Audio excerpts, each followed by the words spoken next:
What's up, everybody? This is a Timeout with Wayne and Blaine. I'm Blaine. This is Wayne. We're back Take and a ready to tea, go. baby. Give me a full, Blaine.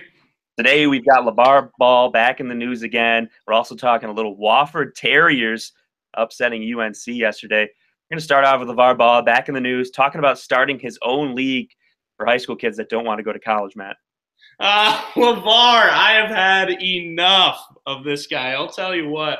Starting this, what's it called? The JBA, Junior Basketball Association. I mean, it hurts my feelings for a couple reasons, and the first one is this: it's professionalizing the game for kids far too young. You're already asking kids to decide on a college at 17, 18 years old, and now you're asking kids say, "Hey, I'm going to offer you $5,000 a month to come play in my association." I think if it goes through, it could be a disaster for a whole class of kids that play, their style of basketball.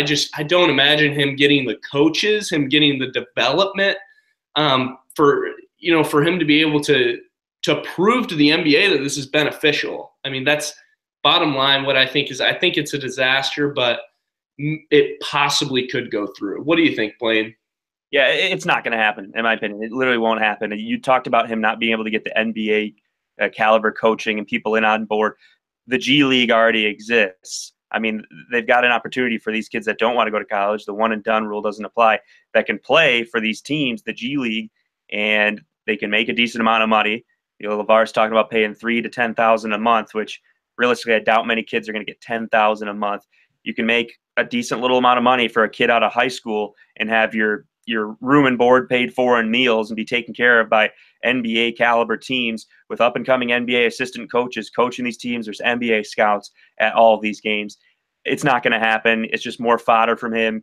He's lying. He's getting in the news. It's what he does. And here we are covering him. So it works, but it's what the people want to hear, Matt. So it's not really all that surprising, but it's not going to happen.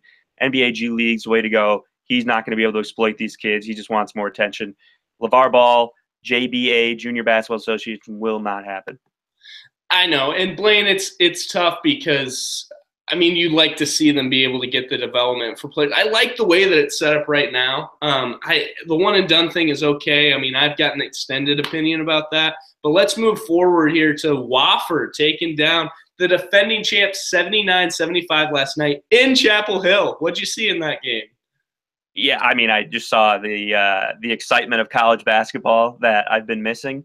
Some of these early games, you're watching big teams just roll over some teams, half people, the casual fans haven't even heard of. So it's exciting to see a team like Wofford take down UNC at their place. I mean, it's one thing in the NCAA tournament, a neutral floor, playing a game every day, but that's pretty special. Wofford coming out of the Southern Conference, don't sleep on the SoCon. I mean, you remember Mercer beating Duke years ago, a few years back in the NCAA tournament, the 15 seed over 2 seed Duke. You got some good teams in the Southern Conference. Wofford, Furman took Tennessee down to the wire at Tennessee last night. Got teams like UNC Greensboro, East Tennessee State that can really make a run. And I could definitely see them being one of those smaller conference teams that gets that 12 seed. We're not talking about the 15, 16s that usually get rolled over, but I could see a 12 seed, maybe a couple in the mix there, possible teams that could make a Sweet 16 run. I'm saying right now, I think a team from the Southern Conference, either a Wofford, maybe UNC Greensboro, is going to make the Sweet 16 this year.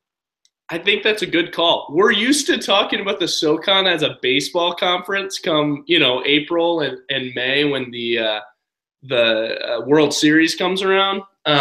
However, I mean, this is a conference of teams with experience. I mean, you've got players playing through junior and senior year. That's so valuable. I mean, they had the confidence to go into Chapel Hill and get a victory.